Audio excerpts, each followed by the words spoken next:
Hey, it's Alice. It was She Gets Real. Thank you for watching my channel. Please like, subscribe, and hit the bell if you haven't gotten a chance to do so yet. You'll get notified when I have new videos.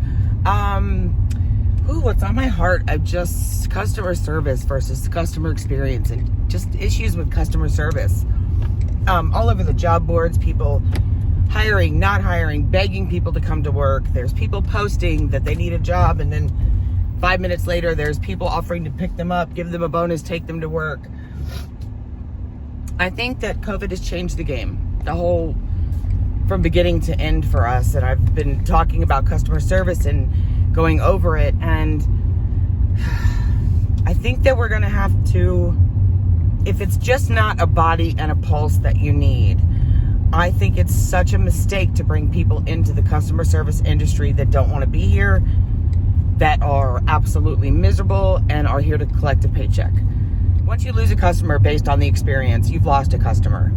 That customer will tell 100 customers, and that's priceless. Take care of the people that are working. Take care of the people that are there. Come up with programs. Innovate a situation. Come up with some innovative. Let's reward the ones that are loyal, that work hard, that do a good job, that actually give a shit about the people, the customers, the company, the business, the managers. It's rare. But bringing in these people that do not want to work, that are out of unemployment money, that don't care about the customers, that don't care about the company, are going to cause a ripple effect in a bad way that is going to be unrepairable, in my opinion, for some companies. I mean, I understand the business. I have not owned a customer service business like a restaurant. I have managed, directed, ran, worked for now, served in, cleaned, every aspect of it. And I understand that it's hard work, and I understand that you have to fill a schedule out, and I can't imagine how exhausted owners and people who are holding together companies are. But I can tell you, bringing in people that don't want to be there are doing two things. Number one, they're killing your customers and losing your customers. And number two, they're causing the people that are there, that are busting their ass, that want to be there, to work twice as hard. Because we're picking up the slack for people that don't want to be there. We're apologizing. We're cleaning up after. I mean, it's just causing double the work. They're taking home the paycheck, which is their goal, and only one and only goal. And those of us are, I'm making great money. Don't get me wrong. I'm making great money. I'm working very hard for that money. And I don't have a problem with that either. What I have a problem with is working twice as hard because of people that don't want to be there, that don't want to do the job. They're not being held accountable, because you can't hold people accountable for a position if you're not willing to do any consequences. If there's no consequence for any actions, and they know that, then what's going to happen is they're going to take the paycheck home, they're done, they win. And the rest of us are going to work twice as hard and pick up the slack. And because that's who we are. We're not going to do it any different. Whether there's 50 people or 2, we're not going to work any different, because you can't teach work ethics. You can't teach morals. You can't teach standards. You can't teach those things to people that don't want to learn. So, I think that the customer service industry has changed. I think that the age of, the meet, the greet, the eye contact, the sit, the robot is done. We've been sitting at home. I haven't, but thank God, because I'm not so self-motivated that if I sat my butt at home, I'd be sitting at home. People want the interaction. People want the intimacy. People want customer service. And to me, customer service is a one-on-one intimate relationship that provides value, entertainment, all the way around. There is so much to offer the customer these days. It's not the same. The waits are longer. The food takes longer. The people are different. The whole experience is different, but it doesn't have to be a bad experience. I have fun with my tables. I read my tables. There are some tables I have to scale it back a little bit with. There are some that I have to stop because they'll just take y'all in and we have the best time. I had a full table last night of people from a bank and they were a blast.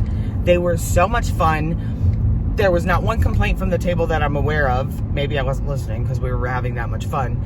But, I mean, they just had a great time. They were a great group of wonderful human beings.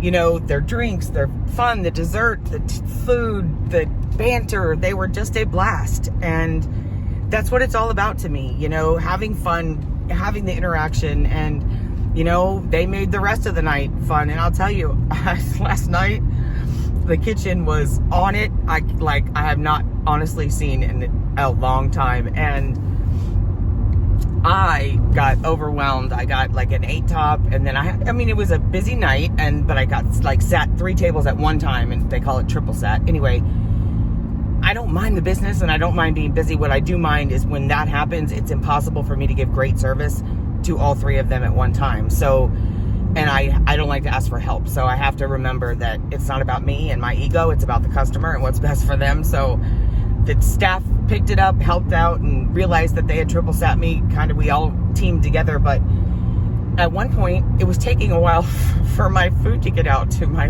table when I realized I had failed to put the order in. So I had double checked because I thought, when I get going crazy like that, I always make a mistake. And so I was like, oh, you know, so I double checked. I kept pulling tables up. Well, I went back and I had tickets. Anyway, long story long, in Allison style. They both had a steak and crab cake, steak and lobster, potato fries, broccoli. Anyway, I had failed to put the order in. Thank you, baby Jesus, that they are medium rare steak people, but I went back there and I said, okay, thank you. This goes back to the respect thing. If you don't like the person, that's fine, but respect the role. They hold the golden role in that restaurant, and I know that, and I respect what they do. It's hard work. I've done it, not even at that skill level that they do it, so I respect the hell out of what they do, and most of them I like. But the bottom line is, last night I needed every one of them to be on my side, because I'm talking at 25 minutes I'm running crazy, and I look down and I'm like, it's taking forever for their food, and my head's processing. I'm like, come on, guys, get your shit together. And I go over to that computer and I pull that order up, and I just see 2 drinks, and I was like, oh God. So I went up and said, I screwed up big time, big screw up, like huge monumental screw up here. I've got people that are 25 minutes in, amazing couple, by the way, couldn't have been kinder, are 25 minutes into an order. I'm over there like, it'll be any minute, you guys, hang tight. Can I get you some more bread? I completely forgot to put their order in, and all I heard was, what do you need? Not a problem. And literally, less than 6-7 minutes, their food was out. It was perfectly cooked. It was hot. They dropped everything they were doing and made those 2 plates for me like the king and queen of the world were in that seat. And that experience could not have gone any better. So my customers were amazing to begin with. So now I've been at their table communicating the whole time. It's coming. We're busy. They're patient. They're wonderful. They're smiling. Now I'm going back to eat crow. I go back and I was like, so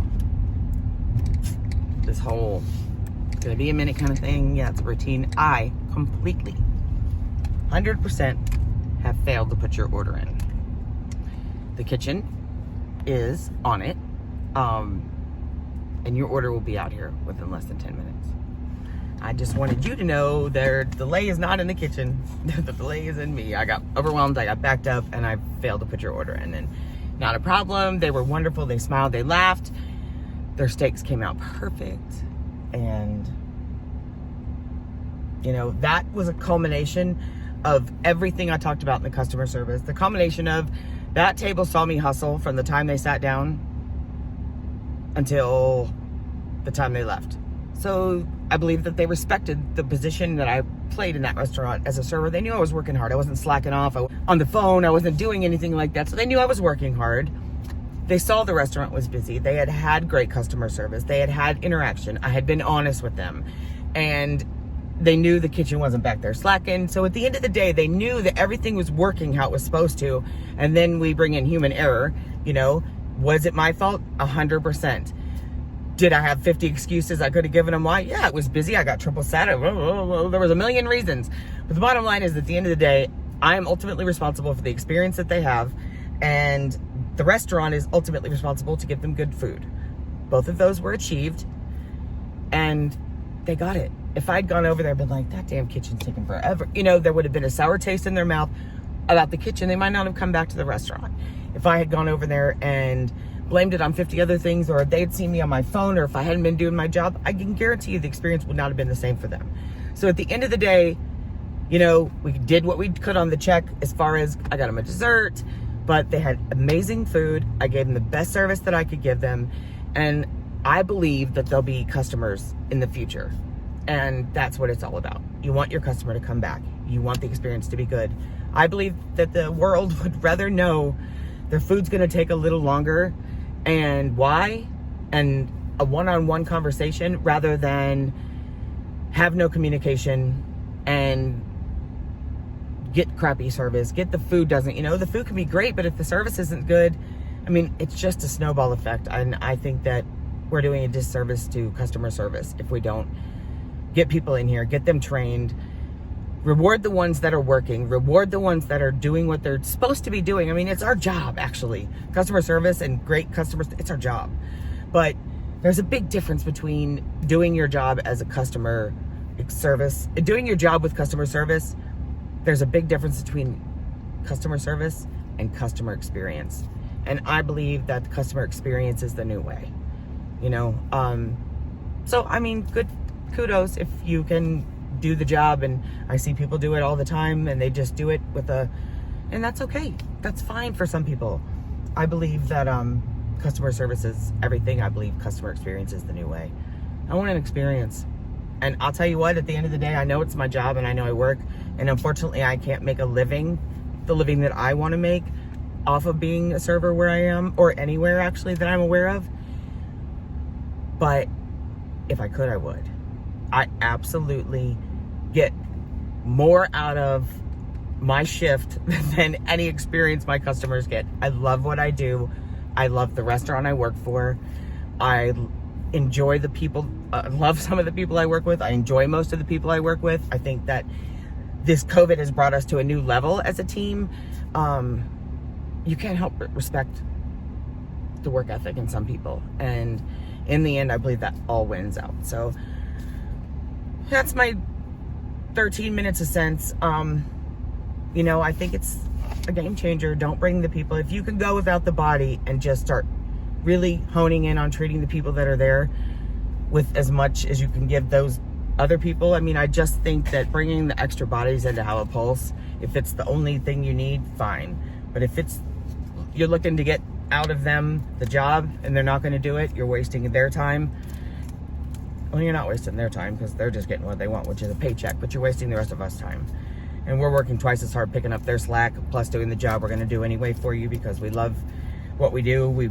And even if we don't love what we do, some of them I see that don't love serving are good at it, but they have work ethic and morals and standards, and that will carry into anything you do. You can't teach that these days, I don't think. So if we can figure that out, let's have a class, because that'd be a good one. We can write a little book and sell that sucker. So anyway, I am finishing up my project today, and it's a beautiful Saturday. You know, I know there's a memorial service of one of my friends, so prayers to them today.